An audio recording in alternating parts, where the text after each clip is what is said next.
Can you make out the next word there? Alva. Albert, Arnold, U-R-A. But what was the last word, the last name? Arnold. Edison. Thomas Oliver Edison. You are a sight, his mother said. Okay.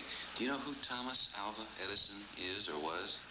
No. Do you know who Thomas Alva Edison was? I heard of him, but I never paid no attention to him. The name. And do you know what he did, why he's famous in history? No.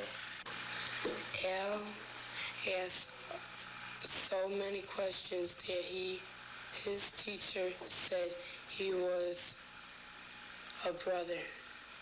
A bother. A bother. This year, the public schools are spending $1,108,000,000, and still there are kids reading like this.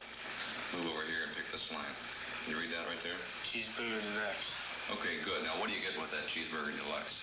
Let's see. Well, you can get French fries. No, wait, it doesn't say that. What does it say? Tomatoes. Slice? Yeah, slice. Lettuce. Special? Special. Dressing? Dressing. Pickle? Pickle.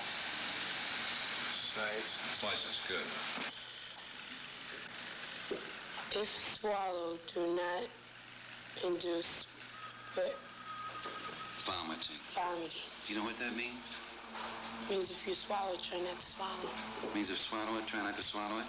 I mean, if you swallow it, try to throw it back. Try to throw it up?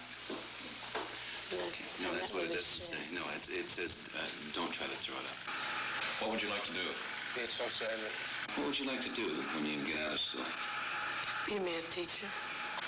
Does that kind of concern you that you might not be able to read some of the things that truck drivers have to read? Yes. Do you like reading? Not really. These children have spent much of their lives in the Chicago public schools. They are products of a system that is not doing what it ought to be doing. They are not learning what children their ages ought to be learning. There are so many students doing so poorly in the public schools that thousands of parents are wringing their hands and wondering, does it have to be this way? Is there nothing better? Which school is it? The answer is that there is something better.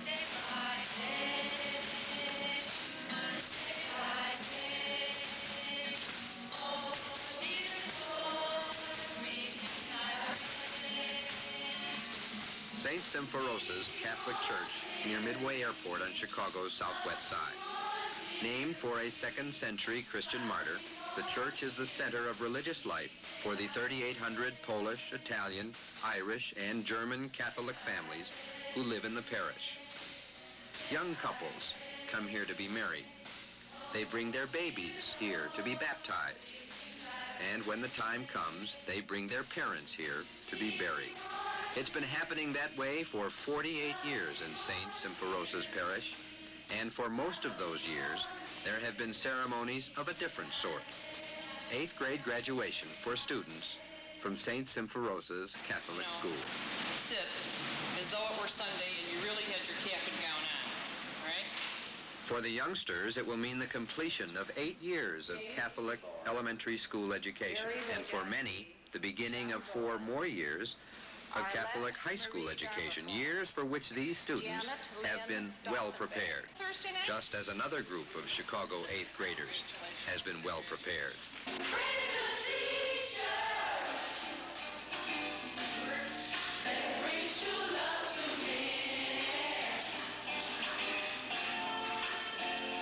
These students are also practicing for graduation exercises that will mark the successful completion of their education at St. Charles Lawanga Catholic School. Everyone's alive. Sing, Mark. There's a need to be happy. Let the sun shine, a smile your way. Lying 6 miles across town from St. Symphorosas in one of Chicago's poorest neighborhoods, St. Charles Lawanga is a small school named for a 19th century Catholic martyr, a black Catholic martyr. The school provides for its pupils the same things that St. Symphorosas provides for its pupils, the kind of Christian education their parents want them to have. There are differences in the curricula, but the results are the same. Students from both schools can read, they can write, they can spell. But more than that, the students from both schools receive a philosophy of learning, a philosophy summed up in a saying that appears frequently in Catholic schools. Give me a fish, the saying goes, and I eat for a day. Teach me to fish. I eat for a lifetime. At these two schools, the goal is learning for a lifetime.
The Catholic school system in the Chicago area is the 7th largest school system in America. 250,000 students and 11,000 teachers in 478 schools. A budget of $108 million. And like the public schools, the Catholic schools have terrible financial problems. But the Catholic schools in Chicago work.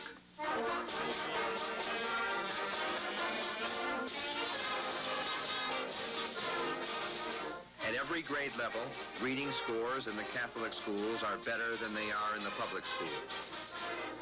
Attendance rates in the Catholic schools are better. The people say the Catholic schools are better. Well, I think they take more initiative and more time with their pupils. And I'm really learning lots of things that I couldn't learn at the other school. Well, you get a good education. How do you know that? I've been in it for 6 years. My mother, she said I learned more at a Catholic school than I would at a public school. Are you Catholic? No, sir.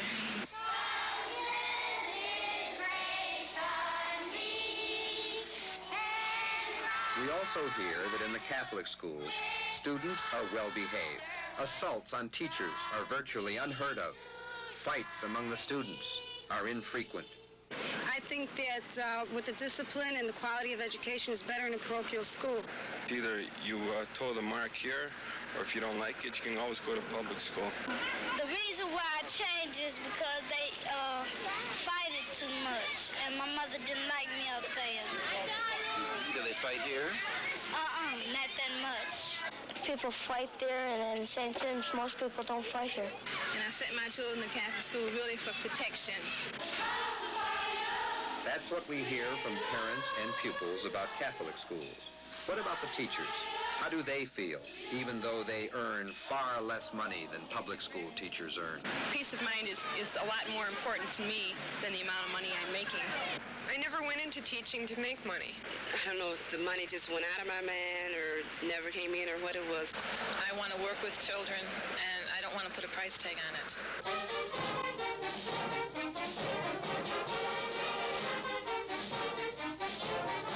What we've been hearing are only some of the reasons the Catholic schools in Chicago work.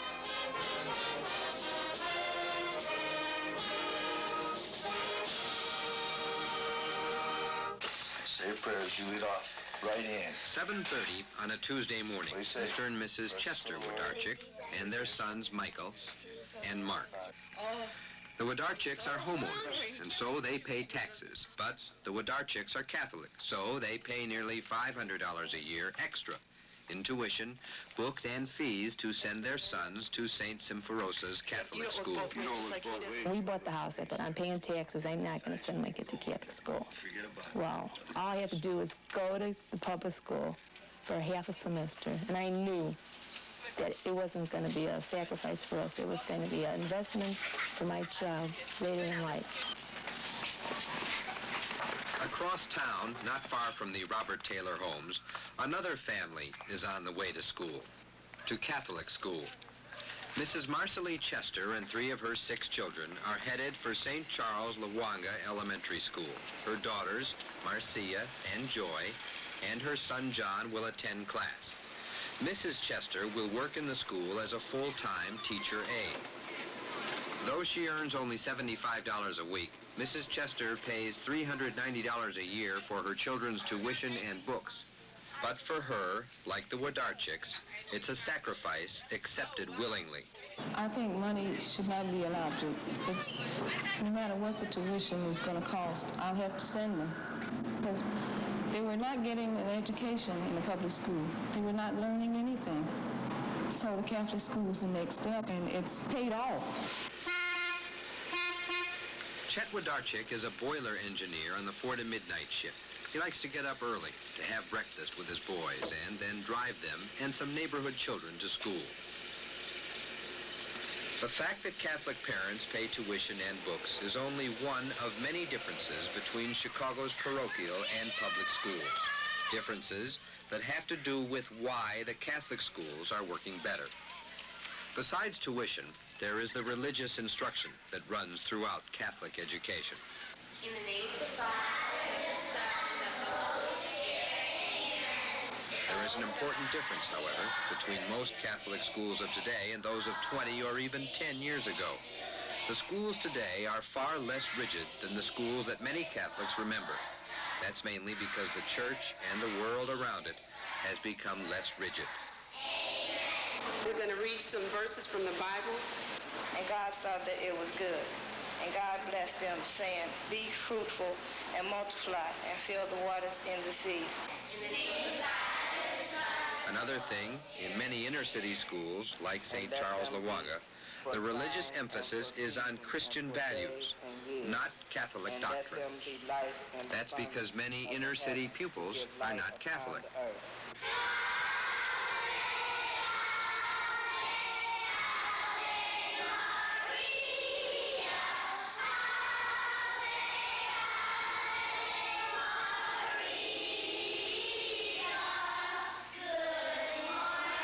Despite changes in the Catholic schools, students still know that if they don't obey the rules, they face discipline at school and possibly at home as well. All right, settle down. Settle down. Real troublemakers can be tossed out. Unlike the public schools, where the practice is to put up with them.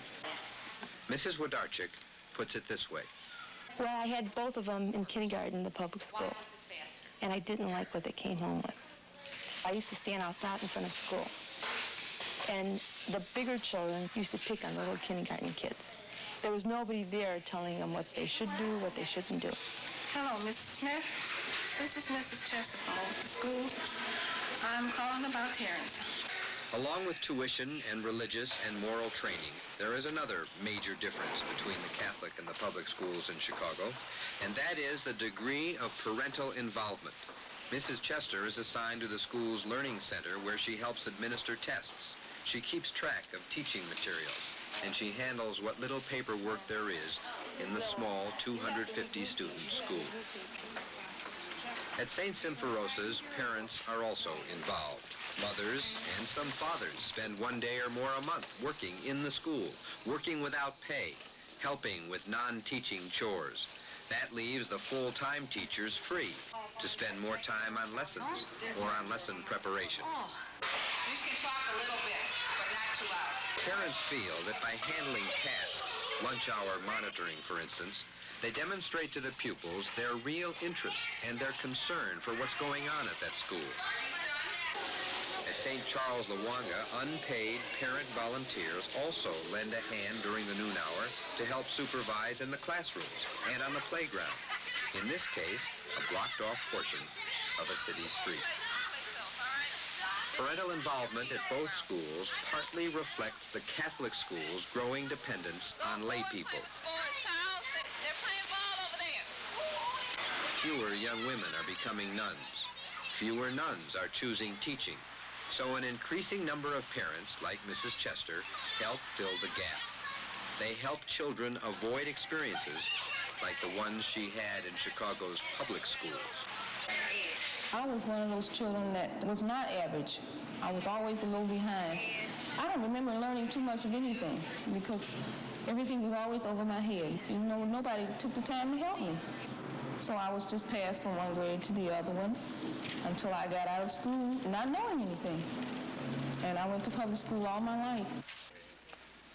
Besides helping with paperwork and other non-teaching tasks, parents at both schools help to provide extras that regular full-time teachers don't have time for. Okay, now what I want you to do is keep your hands to your side and put them in front and go up and in front and down, ready? Extras like this motor skills class. It's designed to help children develop balance and coordination, skills thought to be useful in teaching reading and other classroom fundamentals. In the public schools, insurance rules, union restrictions, and bureaucratic policies all work against such volunteerism. All right, now let's try this one. For the Wodarczyks, the invitation to volunteer came from their own son, Now let me see Mike. if we can mix them up now. Let's try. He's Mike, please come to the school. Okay. So we went and we volunteered. I like the kids. I like to be involved with them. They're a lot of fun. You know, once in a while they like to get noisy and fool around, and so do I. And I found out that I really liked it. You could see the improvement with them. At both St. Symphoros and St. Charles Lawanga, parents are not only invited to participate, they're expected to. So far, I could see nothing that I would change, except maybe the hours where she could go a little longer. Parents at St. Charles Lawanga sign a contract promising to attend 5 PTA meetings and 3 parent-teacher conferences every year. The result of such conferences is that parents know what's going on at that school, and teachers know what parents expect for their children. We'll have her continue here until she graduates. At St. Charles Lawanga, students work in small units, some units working on different phases of the day's lessons. Now, we've learned many things. At St. Symphoros, the educational approach is more traditional. The emphasis is on the class rather than individual instruction. It is this local control, decentralization, that many say is the key to the success of the Catholic system. One teacher teaches all the math. One teacher teaches phonics. Also, Things like the math. Principals throughout the Catholic system can hire and fire teachers as they see fit. That's not true in the public school system. You would not have to teach all the math. Oh, well, that's terrific. The principal in the Catholic school system is accountable to the local parish school board. Well, that's what I've It's a check and balance system that succeeds Our situation isn't because of departmentalized, close so communication I'm used to all around. being- Close communication, close cooperation, all on a local neighborhood level. Those ingredients are critical to the success of the Catholic schools, and the people involved in those schools believe it. And everybody up here is like a family. We're all together. The people working together.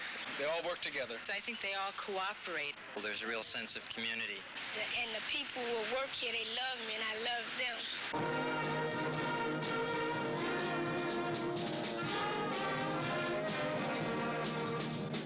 The school day is over for the students at St. Symphoros's and at St. Charles Lwanga. The Chester children and the Wodarczyk boys are headed home. They are but 5 of the 250,000 children in the Catholic school system. But they, like the rest, spent their day in a system that works. The best way to measure that is whether the system gives students the basic skills they need. There is no doubt that the parents, the pupils, and the teachers at St. Charles Lwanga and St. Symphoros's feel that that is happening at their schools. And what can we learn from that? We'll find out in a moment as we continue with Teach Me to Fish.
For most of the past half hour, we have been looking at and listening to people involved in Chicago's Catholic schools.